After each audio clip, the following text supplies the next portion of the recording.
Hey everyone, it's Profi. I didn't think I'd be here right now.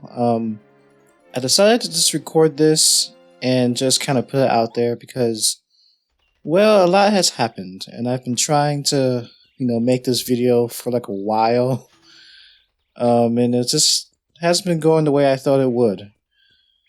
Part of this is just for myself because, you know, all the stuff that's been going on, I kept feeling like maybe this isn't going to work.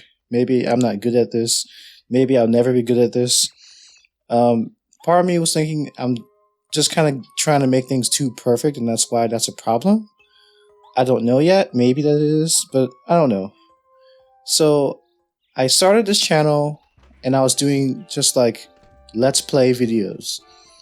Those are actually really easy to do. It's just record the gameplay and commentary at the same time, and you just edit it a little bit and you put it up. It's not that bad. But if you're trying to do something like change things up and kind of do more like a review style, it's a little bit more work and more time, and that's not a bad thing. It's just this is going to take more, and you have to know that going in. And I started to realize that, but I said it's possible if I just kind of set it up so it's successful for myself. The problem is that I don't know, maybe there's a little curse going on with this game. The last game I was playing before I changed everything was Paper Mario. I was in the middle of the game and I thought, well, since I was playing that game anyway, why don't I just finish this game and just do it in my new format? And I said, yeah, that's probably going to work.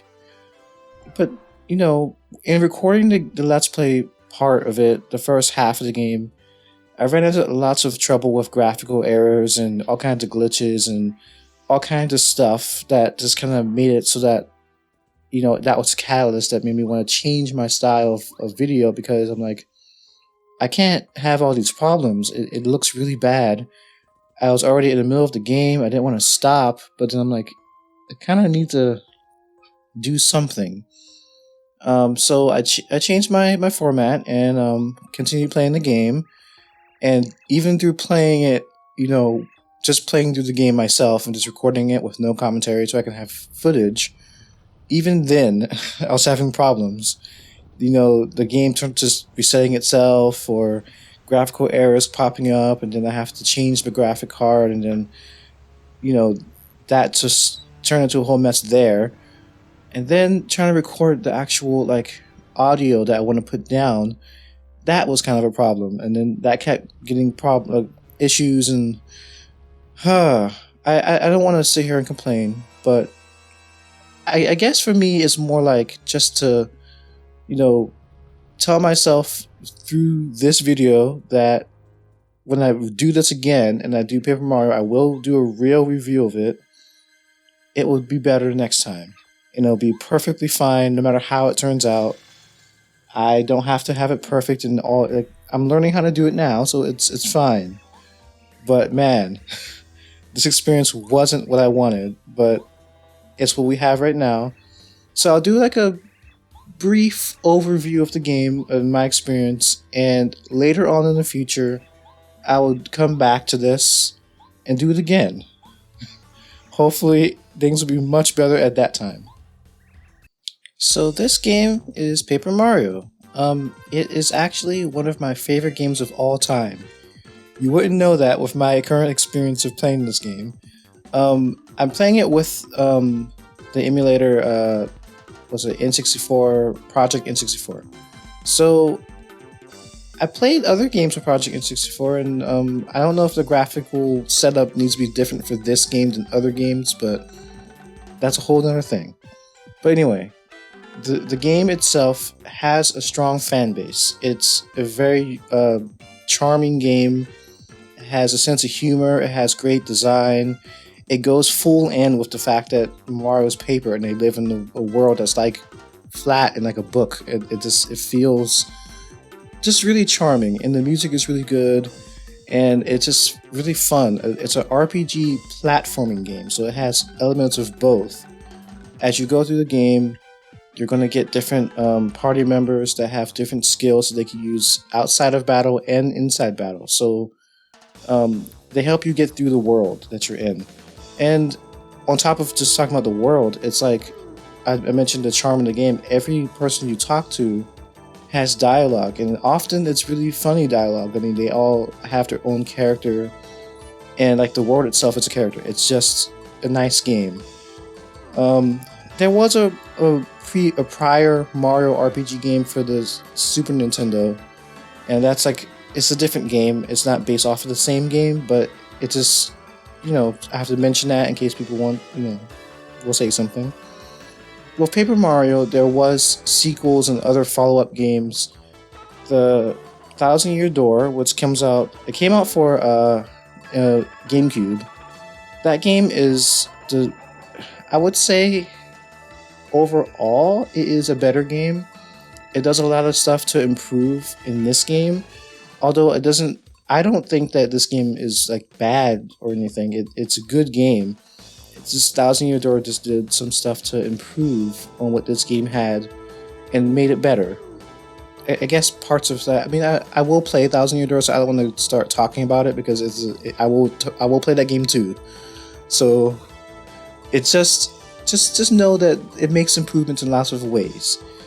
But this game, it's so fun and so charming, and it has a lot of good stuff about it. It's not perfect, but I'll get into that. I will say that I didn't really like some of the follow-up games after Thousand Year Door. I played the one that came out for the Wii. It was called Super Paper Mario, and that was the game where they stopped the RPG part of the game. I mean, it just became a straight-up platformer, which is like every other Mario game. And it just, for me, it just took away what Paper Mario was. Like, it has to have both elements to be Paper Mario. If it's just one of them, it doesn't feel exactly right. And so, I just played the beginning part of that game, and I just got lost. Like, I didn't want to do it anymore. It was just like, this is not the same game. And I haven't played some of the other ones, but I've seen some, like, plays of it, and I've seen other people play it. I don't really think I want to play those, but at least the first two games were really good. I guess I could tell you the basic story of this game. I mean, it's the same story of every Mario game. Bowser is going to kidnap Princess Peach and Mario has to save her. But there's a little bit more to this one. In this world, there is star spirits that are like in Star Haven. It's not heaven, Haven. And they guard the Star Rod, which is a magical wish-granting like wand. And anyway, the star spirits grant wishes of people, but Bowser was making wishes, and his wishes were never being granted. And so he decides to go to Star Haven and steal the Star Rod because he's like, I want to make my dreams come true. And they didn't want to grant his wishes because his wishes were always very selfish and very evil. I mean, he's Bowser.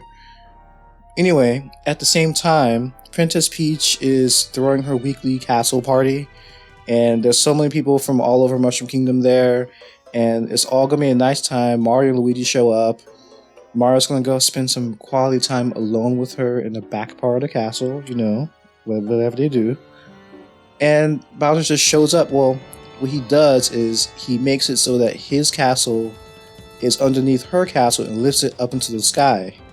So everyone who's in the castle as party guests, if they don't make it out, they're pretty much trapped there. So some people do get out, like Luigi gets out and some other people do, but there's a lot of people who are going to be kept captive there because they were still stuck.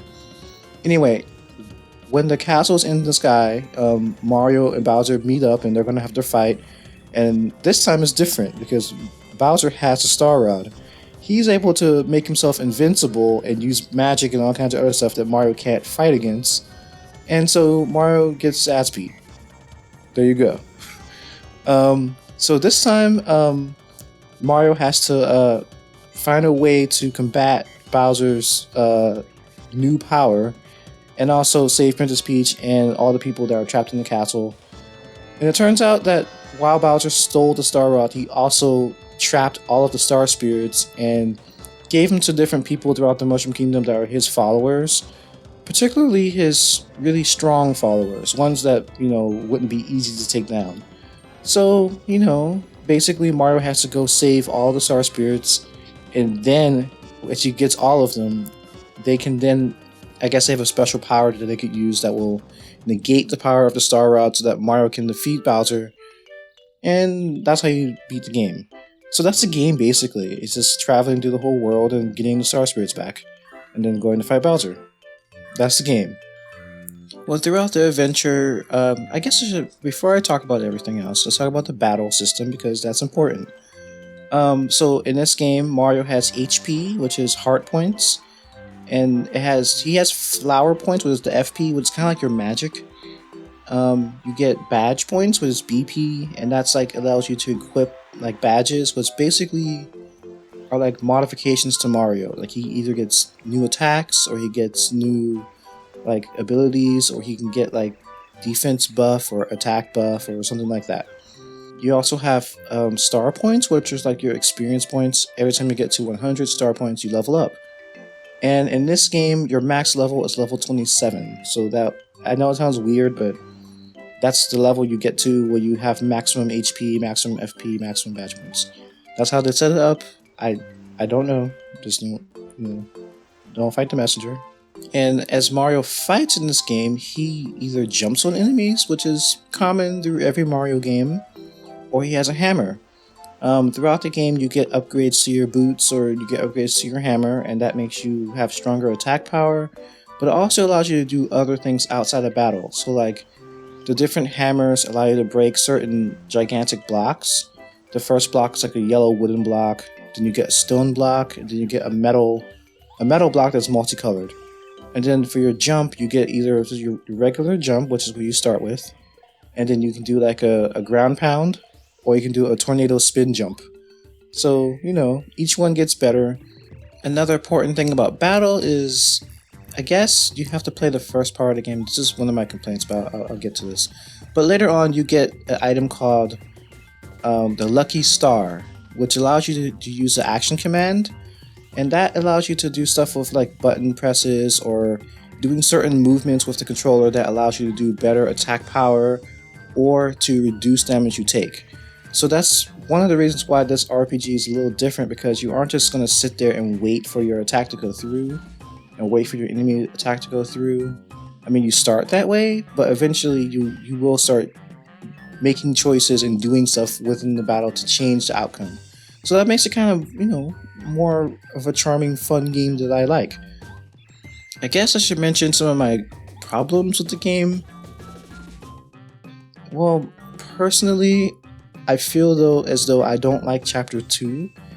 And even though I played it better this time around, I feel like I have lingering dislike for it, because when I grew up, I guess I didn't really know how to best play it, but it basically, when you first get to Chapter 2, there's some enemies there, even on Mount Rugged, that just have high defense power. And so you can fight them, but if you don't know how to handle that, it just takes a long time to win the battle, because you have to constantly, do small bits of damage until you take them out. The best way to go about it is to get it's called D Down Pound. It's a badge you get from the badge seller in Toad Town, and he'll have it about the time you're going to Chapter 2. So if you don't see it, you could leave Toad Town and then come back, and he may have it at that point, but he should have it around that time. Use that badge, because what it does is that it negates defense. So if your enemy has like any defense number, if they had 99 defense, it doesn't matter, because it will negate whatever defense they have, and it will do your damage power. So at that point in the game, your damage power is 2. It means you will always do your 2 damage if you use your hammer. So you need that, especially for those enemies, the clefts, and for the chomps in the actual, like the pyramid, you need them for the chomps. And I guess that's kind of it, but you fight a lot of them. So if you don't have that item or you don't have that badge, it's going to take forever to do these battles. So just go do yourself a favor and do that, and that makes it go a little faster. The other thing that you might want to do is get Speedy Spin, which is another badge you can get from the guy in Toad Town. That way you can just dash across the map. It helps you go a little faster, because otherwise, like I said, this chapter feels slow. The other thing I don't like is the star spirit you get. You get the star spirit power that allows you to put people to sleep, but it doesn't work that well. Um, but what I found out is that there's certain enemies that are actually more prone to certain stats effects. So sleep is a stats effect that, if you're not weak to it, then they won't fall asleep. But if they are, they'll fall asleep for a really long time. So you have to know which enemies are weak to sleep. And the thing is, Goombario doesn't know that information. You have to test it out, or you can read it online. But yeah, otherwise I don't use that Star Spirit attack. It's like if I'm really in desperate situations and I'm like, oh man, let me try to put them to sleep. But sometimes that doesn't work. So there you go. Another thing, I don't hate it. I'll just say I notice it a lot more. In Chapter 4, this is an RPG. In RPGs, you run around, you talk to people, you get stuff from people, you go give stuff to other people, you get items, you have to explore the world. That's what it is. I get it. But I feel like in Chapter 4, I feel that much more than normal because you're in Shy Guy's toy box. Everyone in Toad Town has had stuff stolen from them, and you have to go get it from the Shy Guys and come back out and give it to them, which they give you something else so you can go back to the Shy Guys toy box to continue on the rest of the way. And so I feel like I feel it more. And I don't feel it as much in the rest of the game, but like right here, it's just super concentrated. And so, I don't know, it's not terrible or bad, it's just noticeable. And I wish it wasn't as noticeable because it does exist throughout the whole game. It's just right here, it's super concentrated all in your face all at once. And the last thing is more an annoying thing. It's not like, again, it's not a bad thing truly, but it's just annoying. So when you get to Chapter 7, you're in Shiver City, and you have to talk to the mayor, and then it turns into this whole murder mystery thing. And yeah, it's just annoying. It's just so dumb, but that's why I'm not as mad at it, because it's so dumb. It just turns out everything's fine, but it's just so stupid, and it just feels like it wastes your time. That's my only thing. It just wastes my time. I guess my last thing is Princess Peach.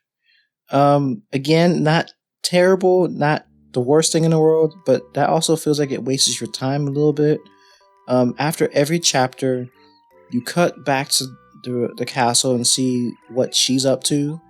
And it does let you know that Princess Peach is doing something. She's not just waiting for Mario to save her. She is, but she also does stuff too. She gets information and she allows Twink, the little star spirit that comes to help her. She just wants to try to help Mario as best she can, so that way she knows that Mario will come and save her and everyone else in the castle. But she's active. It just feels like when you cut to her after you finish a chapter, it's like I could just keep going with the game. I could keep going. I don't want to stop. I'm in the energy to keep going. And you cut to her, and then she's like doing something. She can't run. She has to walk really slowly. She can't jump. So it just feels like your time is slowed down. And again, like I said, I get it because it does show you what she's up to. It shows you she's not completely helpless, and it shows you that she is trying to help Mario out, and it shows you like how Mario finds out more information about what to do next. So yes, I get it, but it's not my favorite. Well, I guess now we'll talk about some of the good stuff. I want to mention that I really liked Chapter 3. In that chapter, you have a very wide variety of like places environments that you see. There's Forever Forest, there's Blue's Mansion, there's Gusty Gulch, and there's Tubba Castle. So you see a wide range of just different places all at one chapter. I think that's just really nice. I also really like the Star Spirit you get in Chapter 3 at the end. You get Starstorm, which is so helpful for the whole game. You do 7 points of damage to every enemy. So that just comes in so handy. You also get Bo, who is your party member in that chapter, and she's also really helpful too. I do feel like during this playthrough, I used her less often than I usually do. but it's not a bad thing, I guess. It's just sometimes you play through the game and you play a little differently each time, but she is still really helpful. I enjoy the customization that you get to do with Mario using the badges. I kind of wish you had more badge points to play with though, because there's so many good choices, and a lot of the badges are kind of expensive, but they all have their own uses, and the fact that you kind of have to make changes throughout the game. I mean, you can set Mario up for one kind of play and just play the whole game that way. But I do feel like because you have so many different chapters with different environments with different enemies, you can totally change things up and just customize for the moment if you know what's coming up. If you don't know what's coming up, well, you could go into the battle and you might lose. You can go back the second time and have a different setup and do way better. I also really like the party members you get in this game, at least overall. I mentioned that Lackluster doesn't feel as part of the team as other people because you get him so late and he doesn't have as much to do, but that's not completely true. I mean, everyone in the team does have a role. And so I do like the party members in this game. If I had to look at the combination of this game versus Thousand Year Door, there's some people in Thousand Year Door I do like, but there's some people in this game I really like too, and I kind of wished that you could have, had some of these guys in Thousand Year Door. But the game is a different environment, different place, so you have different people to interact with. So I guess overall, I just want to say that even though my experience playing this time and recording it this time was not up to my liking, I just want to say I enjoyed the game and I still enjoy Paper Mario. I will probably do a true review again the way I want it to in the future, but you know, we'll get there when we get there. Up next is something completely different.